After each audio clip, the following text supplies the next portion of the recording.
describe to me what other people might consider the worst moment of your life, the most painful moment of your life so far. If other people were describing that, they'd probably describe that time, that know me. You know, outside of some of the experiences I've had in my childhood, that time around 6-7 years ago where I really went deep into myself. And that breakup was a catalyst for a lot of change and transformation, but not without pain. And I mean, you know, the contemplation of suicide was a daily function in my life. It was what stuff was coming up that was very confronting for me. It was profound and prolific and also very intense. And so I had to navigate those waters, and the people in my life that were with me then that witnessed that in various respects, of course, would probably say that would be some of the most challenging times. And how do you look back at that experience now? With great gratitude and deep, deep appreciation for my partner at the time and for myself. Really just a lot of love for myself and what I chose to go through, as opposed to not choosing to remain in ignorance, and what I chose to move through to be the person I am today.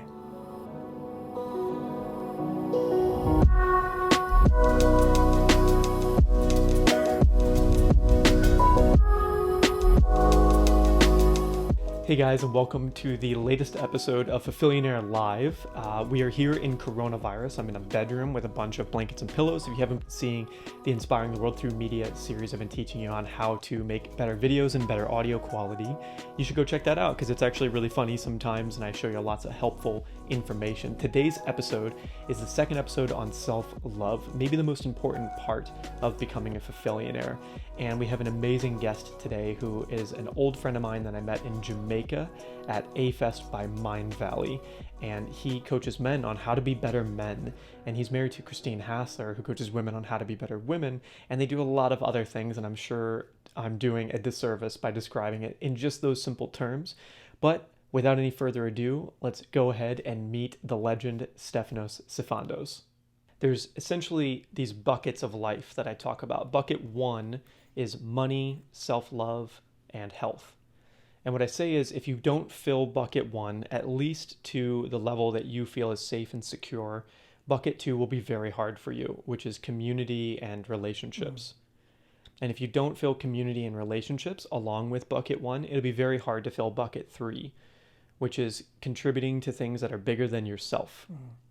Generosity, right? So if you don't have your own stable ground, it'll be very hard to be generous forever. And then if you don't fill bucket three, it'll be very hard to do bucket four, which is changing the world beyond recognizability. For instance, creating the internet. Like the people that created the internet changed the world irrevocably. It will never be the same. The iPhone, it will never be the same. And so these are the bucket systems that I talk about. Bucket four for me is really about spirituality.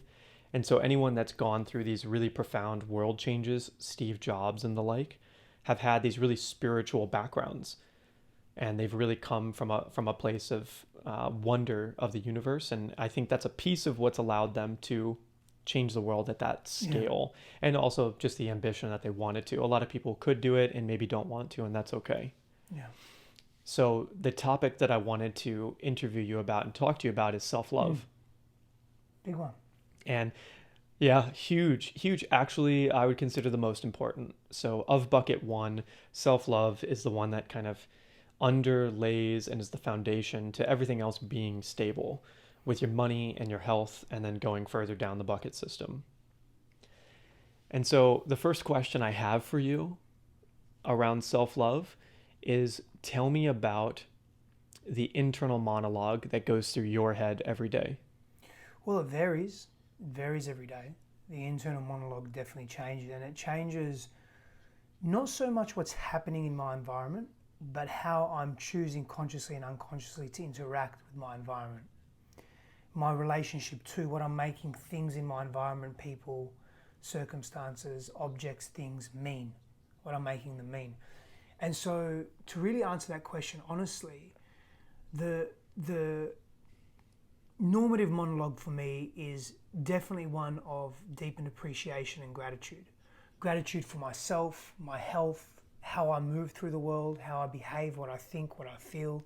There's this definite, noticeable, deep appreciation. And what I mean by deep appreciation is I physically recognize, I physically recognize in my life what is of value. For example, this morning I finished doing some training and I turned the light off. I was in the garage. I turned the light off and it instantly went off. And I thought to myself, fuck, I'm lucky. I'm so lucky that I literally flick or press a button or a switch and almost instantly, not getting into physics here, but almost instantly the light goes on and off. And I remember being, when I used to live in Australia at my grandmother's house, very old house, over 100 years old. You turn the light on, I'd press a button and it would flicker and flicker, sometimes for 60 seconds before the light would come on.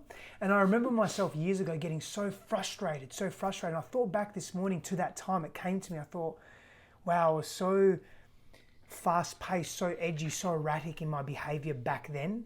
And now I just felt this overwhelming sense of peacefulness, just being able to turn that light on and off. And then thinking, so many people don't even have access to that, don't have access to any energy.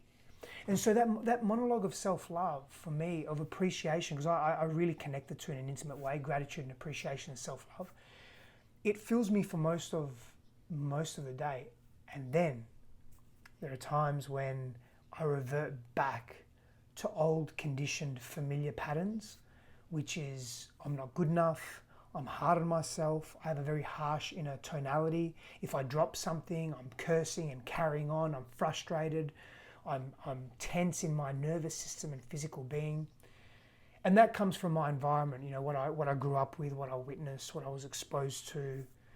And it took me many years to realize that and also move beyond that. And do we ever move beyond anything like our core conditioning? Yes and no. I don't think we necessarily do. I think it's imprinted in us. I don't think it's fixed. I just think we have a propensity to come back to it, but our relationship can definitely evolve multiples of 360 degree to that thing or to that relationship. And so for me, self-love is something that I'm deliberate with and I practice daily because I think and feel that I need it and I feel all of us need it. And I can definitely fall into that trap of not feeling good enough, not feeling worthy enough, not feeling that I'm doing enough, associating my actions and my behaviors with my intrinsic value that I know exists, but I forget sometimes. So most of the time I'm in deep gratitude and appreciation for me, my body, my mind, my abilities, everything I've cultivated, created in my world, and beyond that, just the intrinsic value of me having breath. And being conscious, having some form of awareness and creation in the world. And there are some times where I do slipstream into some really dense thought and self-love eludes me. So let me ask you, I have a two-part question. The first part I feel like is very important, which is what are you trying to build in the world today? Like what does your future look like? Yeah.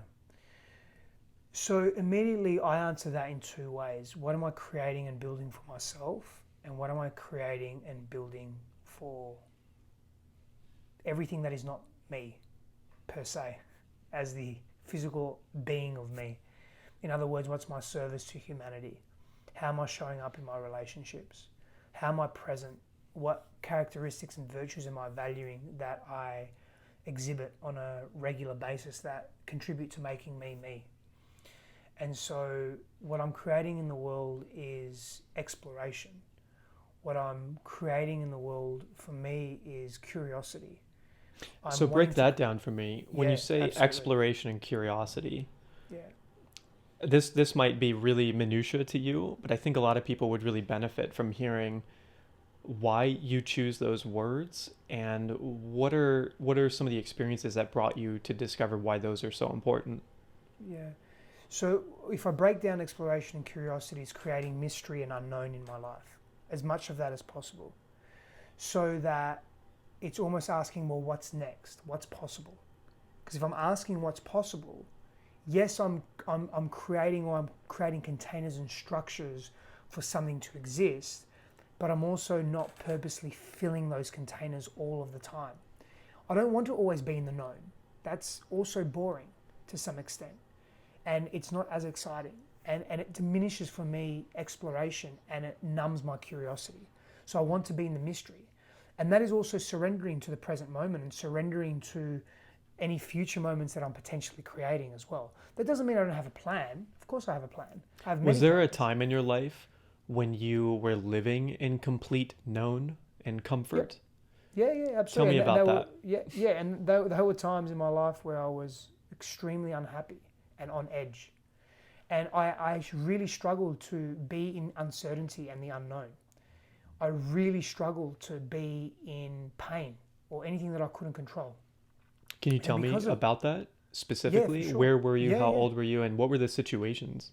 Yeah. Most of my life is the answer. But one that's really relevant and that springs to mind immediately is, a number of years ago I was in a relationship where I was unfaithful in that relationship, and she found out, and it was really that whole experience was a catalyst for going into some of my behaviors, how I was being with myself and how I was being with others. And I made a choice to not ignore these behaviors of dishonesty and unfaithfulness and more importantly lying, just this complete facade that I was living from to myself and to others. And I really started to observe very closely all of my relationships. And as I started to unpack myself, I started to realize and recognize that, wow, I'm really living a lie. I'm really living in this facade, this made up reality. And I thought, well, what am I really? And in that moment, I became very scared to even explore that and go into that, because I knew I would have to explore my shadows, these darker aspects of self, these quote unquote ugly aspects of self that carried a lot of shame and guilt and fear and pain and trauma. And I'd been polarizing, I'd been avoiding that for so long, and I just couldn't do that anymore. And that was very confronting. And in that confrontation, I again had to make more decisions around, do I want to leap in? Do I want to fall into this mystery, into what is here? Because I haven't explored this for 30 years of my life. What does it actually mean? What was an example of one of these shadow parts that you looked at? Yeah, so there was a fear around commitment and freedom, 2 fears around commitment and freedom. And that looked like not wanting to go all in on any experience, whether it be starting a business or getting a business loan or being in a relationship. I had adversity. I was just there was so much tension and this internal tug of war within me. Anything that was, committal required my full attention, and meant that I couldn't really, in my perception, I couldn't go outside of that commitment, whatever it was, right? And that means I'd be limited in my expression. And that really touched on this tension around freedom and wanting freedom, being able to do whatever I want, however I want, whenever I want, wherever I want. And so I had to really explore the meaning that I'd laid on these 2 very important parts of my life, commitment and freedom. Parts of all of our lives, and what I made those mean. And that was very difficult because it was very unknown. And so again, I had to come back to this immersion into the unknown. I had to go in to get out. In order to be free, to be truly free, I had to experience what I was fearing the most. How did you figure this out? Like, how did you figure out that you wanted to dive in? Like, where did these issues of commitment come from, and how did you find that out?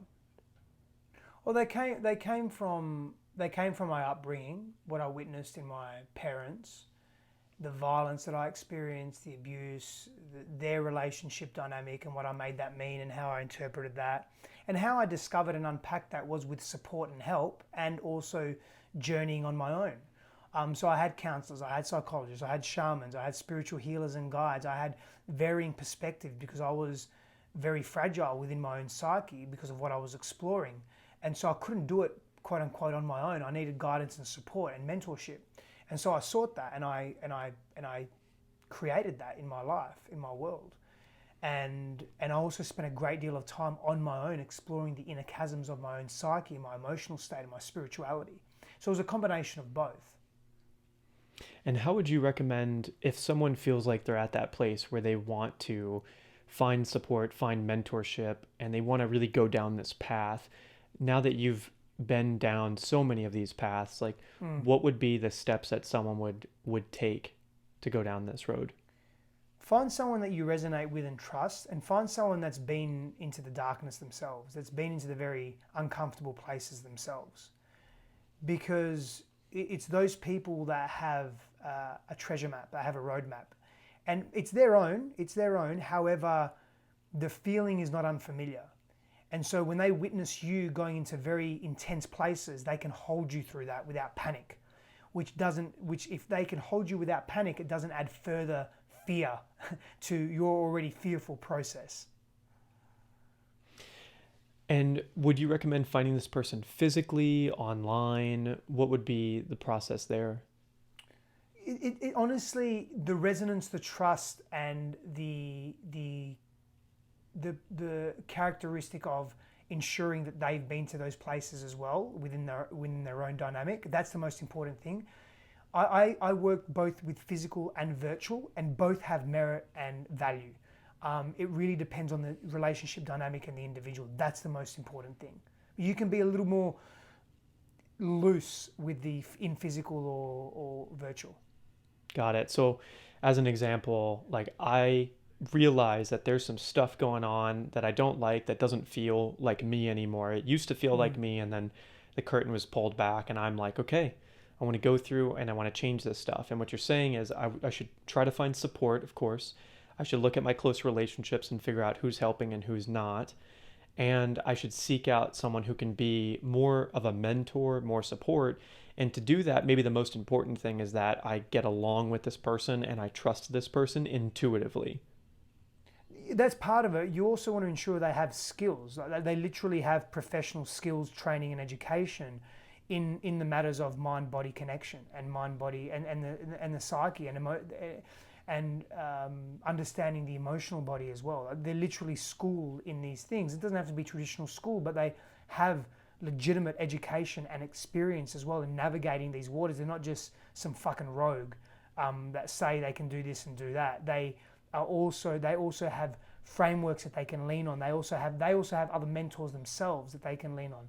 That they are confident in their own selves, not arrogant but confident. That they are genuine in their practice as well, and importantly, that they are willing to help. This is part of their service and their dharma in the world. And so you going through all this, what's been the result of it? Well, for me, it's been a clarity in my own path, number one, and in no particular order. A freeing of these fears that I was unconsciously attached to, that were influencing and impacting my life, my perception of self, my self-worth, my relationships, the quality of my relationships. All of that shifted, man. I started attracting and bringing in amazing human beings in my life at a far more genuine level. I was creating wealth and abundance for myself at a more consistent level instead of this start, stop, start, stop, start, stop. It was just so erratic.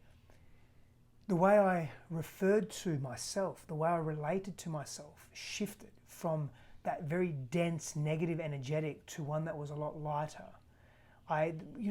More of my true self was really revealed. That was the magic that happened, that helped break me through. And when you say your true self, can you break that down even more for me in concrete terms? What is feeling more like my true self like? Yeah, just I was less scared. I was less limited. I placed less limitations on myself. I believed in myself a great deal more. I was more radiant in who I was. I spoke my truth as opposed to hiding behind masks and not wanting to upset anyone. I was less aggressive, less tense, less agitated and frustrated. I projected less on people. I just owned my shit. I owned who I was, and I was okay with that. I didn't judge myself so harshly for it.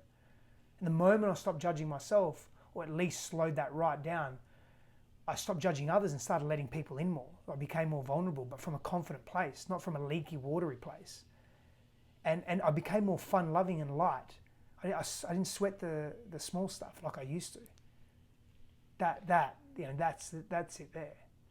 And so it's so great that you brought us there. Earlier, you mentioned in your, I think it was your grandmother's house in Yeah, Australia, yeah, when you would flick the light switch and there'd be 60 seconds of yeah, like flickering until the yeah, light would actually go on. yeah. The fluorescent bulbs, the old ones, yeah. And you said something that was really profound. You said something to the extent of, I have so much gratitude for this instant access to energy because I've been through a period where that access was limited and there was like this flickering that I always needed to expect on all the lights.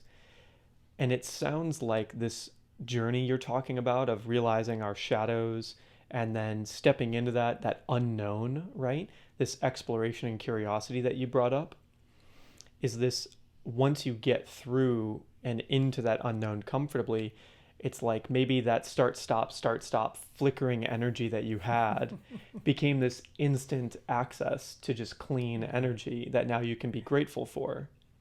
Yeah, yeah, I love that, man. I was privileged. I mean, I still am privileged. I believe I am a very privileged individual. But my relationship to that now is very different. But I was entitled. I was egoic and entitled. So like, why the fuck isn't this light turning on? And don't get me wrong. Even from a young child, I would think of others. I mean, I wanted to be the UN Secretary General when I was like 6 or 7 years old. Because all the pain I was experiencing as a kid, and I would see on TV all these kids in famine and starving. I think, well, I've got food, but I feel unsafe. But at least if I'm, this UN Secretary General, the leader of the UN, which I thought was this magic organisation, back when I was younger, 6, 7, 8 years old, I thought, well, I can help the kids. I can, save them. And all. So I always had that from a very young age, and that is a byproduct of my environment, and I'm grateful for that. However, I still felt entitled. And I would be so frustrated and impatient. I heard something interesting this morning.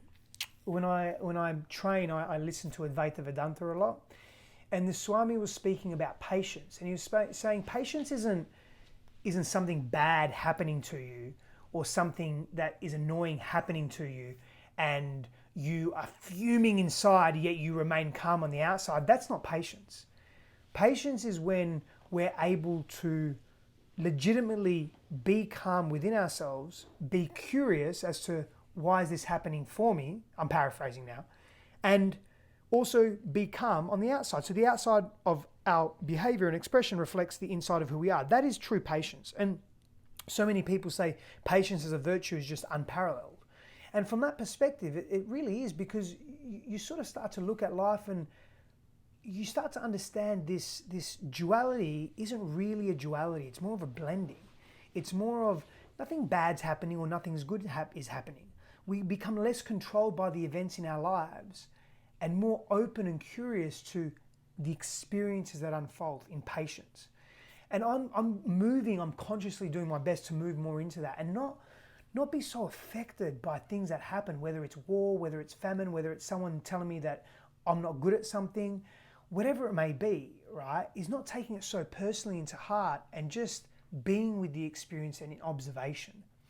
Something else that he speaks to as well, which is interesting, he says there's the intellect and the mind. The mind is that which observes, which assesses. It doesn't make decisions though. It just assesses. It's in constant observation, very erratic. And the mind can be more connected to the primal brain, that maybe even the limbic system or the cerebellum. And the intellect is more in the prefrontal cortex if we're talking brain development. And it's the part of the mind or the aspect of self that makes decisions, that says yes or no, moves forward, moves back, retracts, whatever. And the mind, the quality of the mind and the decisions it makes is predicated on many things. And one of those things is how patient can we be? How much can we slow it down?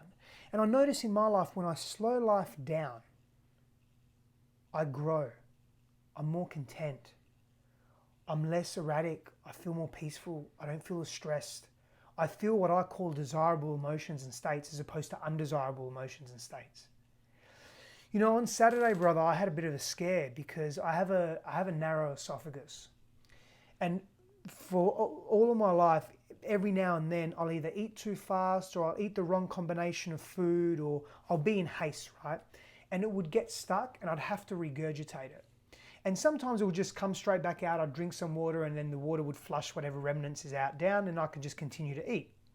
And sometimes that wouldn't happen. The water would get stuck here and I'd have to regurgitate the water and regurgitate all of the food before I can get watered down. And the process may take a few minutes, maybe 10, 15 max. On Saturday, long story short, I had some pills, I had too many, I had some food, I ate too quick, I was in a rush. 7, 8 hours, man, of regurgitation and my esophagus basically convulsing and spasming. And I got scared. I thought, I was very calm because I knew that if I started to panic, it would tense up more and I would blow out more. And I said to Christine, I said, I got to go to we have to go to the ER now because we'll, back and forth. I can't move this. Usually I move it within minutes. 8 hours, nearly 8 hours. This is ridiculous. And as soon as I said, let's go to the hospital, the thing that needed to unblock, because it kept coming up, stuff kept coming up, but it unblocked. I couldn't even swallow saliva. It unblocked. I had water and it was all good. I was like, wow, just like that. But here's the lesson from that for me. Got to slow down. Even my shaman says, Steph, you just got to slow down. Just slow down. I thought, okay, it's time to slow down. So I fasted for 3 days to give the esophagus a rest from, processing and moving and so forth. Just drank water and herbal tea. And really thought to myself, I just want to slow life down a little more because it's really not worth the discomfort and the rigmarole of what would have had to happen if that didn't unblock. And so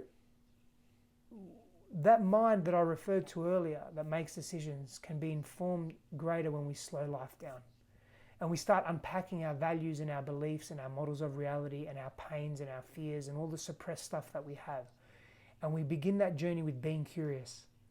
What else is there to me that maybe I don't know about? And just asking that question sets the brain on a tangent, a tangential process of searching, exploring. So yeah. What would be, like you just gave us a great exercise to do of what is there about me that I still haven't really dug into and thought about and processed? What would be maybe a couple more questions? So let's say I answer that and I say, what's something about me that I haven't dug into? It's hard to go to bed at a certain time of night because I'm so inspired to do more that my mind is just excited to continue working at night, but I know it will be better for me to wake up earlier. So let's say I that's one of my things that I'm like, I need to dig into that more and figure out, like, why can't I just say, like, if I truly loved myself, I would sleep earlier so that I can get up earlier and keep doing the same thing that I would have done if I stayed up later. What would be like the next question you could ask?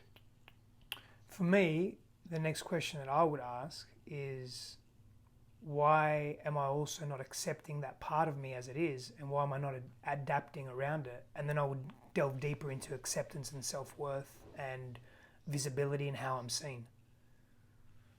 And then let's say on one side of it, you have the acceptance and you're like, that's just who I am. I love that that's who I am. And I'm so excited to do things that I have that much energy to just continue.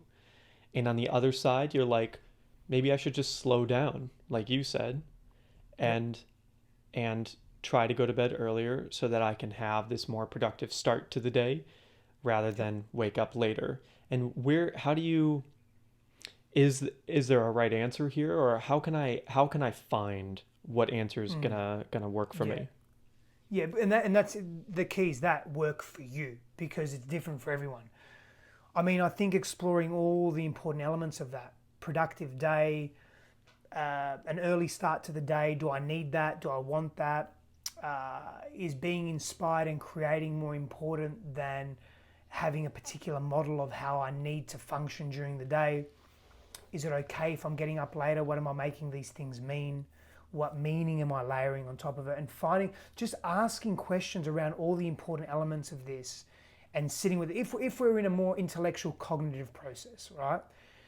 And coming to a conclusion of what serves you, and then practicing that. Literally just experiment with that. And if you wish to be more disciplined in a different way, then just discipline yourself in that way by doing it and experiencing the feelings associated with that. Is there tension? Is there resentment?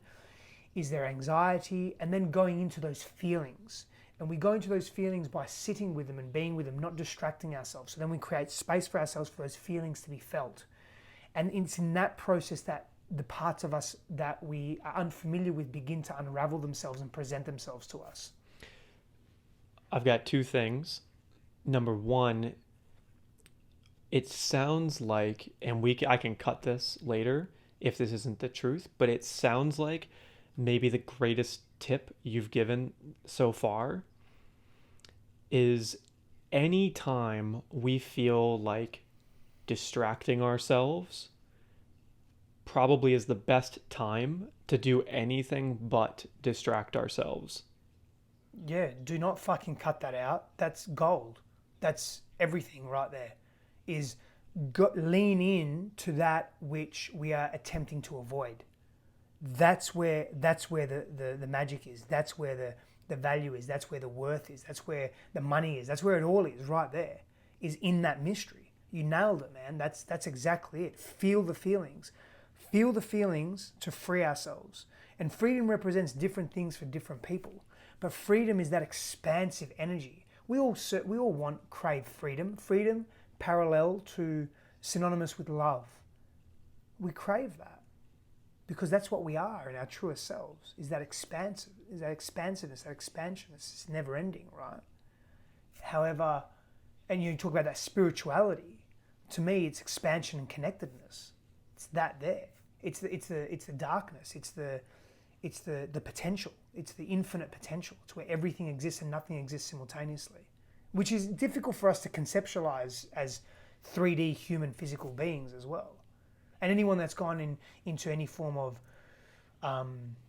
deep esoteric practice, whether it's through medicine, like whether it's through plant medicine or whether it's through meditation or breath or other avenues, you can relate to what I'm saying, where you collapse duality and reality, conventional reality in that sense.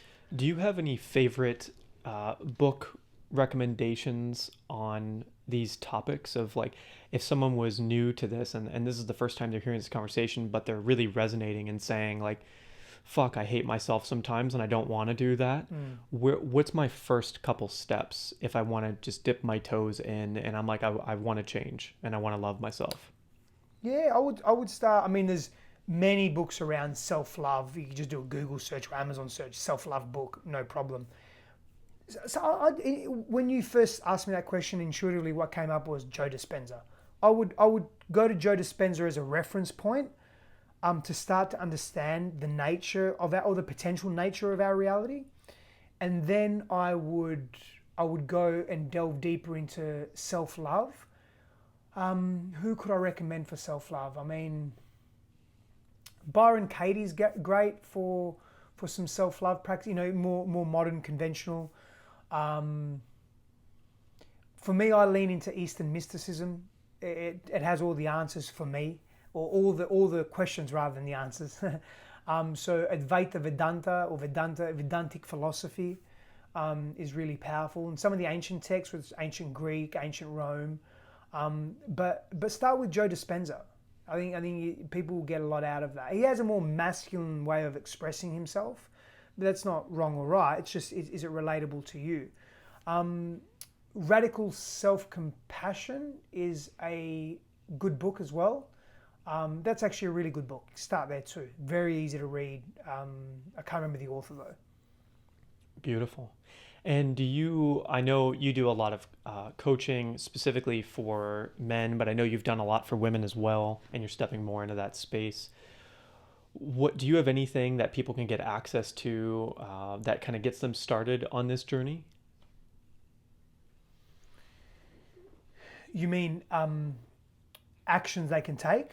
Either actions or readings, any video series that you feel like would be exceptionally helpful for newbies? Just getting started on a journey of curiosity and exploration. Mm-hmm. Depending on what you're really interested in. I mean, I know you and I love Ken Wilber, but he's very dense. He's very, very intense. But Ken Wilber covers life. I mean, he really covers life. I don't know if he's more newbie. I think he's more intermediary beyond, Mm-hmm. Ken Wilber's very advanced, but Well, As and, a and newbie even just within starting, your own, do you still have Reclaim Your Kingdom and all of that running? oh, absolutely, yeah. I mean, you can jump on my YouTube channel, Mm-hmm. and there are many informational videos there, informative videos, and videos that have many exercises. And my YouTube channel is at Stefanos Sifandos. That have exercises, tools, practices. There's mini series that I have on YouTube, all free content, and I have a heap of courses as well. I have Chaos to Clarity, which is a life evolution course. I have the Conscious Warrior, the Conscious Man, or Reclaim Your Kingdom, which is specifically for men, and helping men navigate this world and this life and relationships and their own sense of masculinity as men.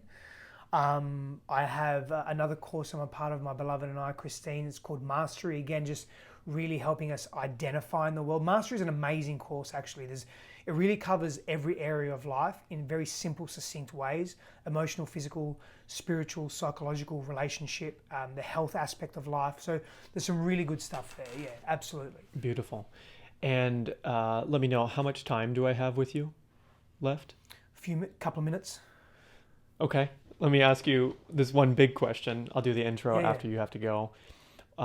Describe to me what other people might consider the worst moment of your life, the most painful moment of your life so far.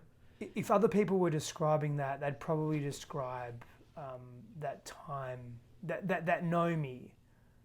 You know, outside of some of the experiences I've had in my childhood, that time around 6-7 years ago where I really went deep into myself.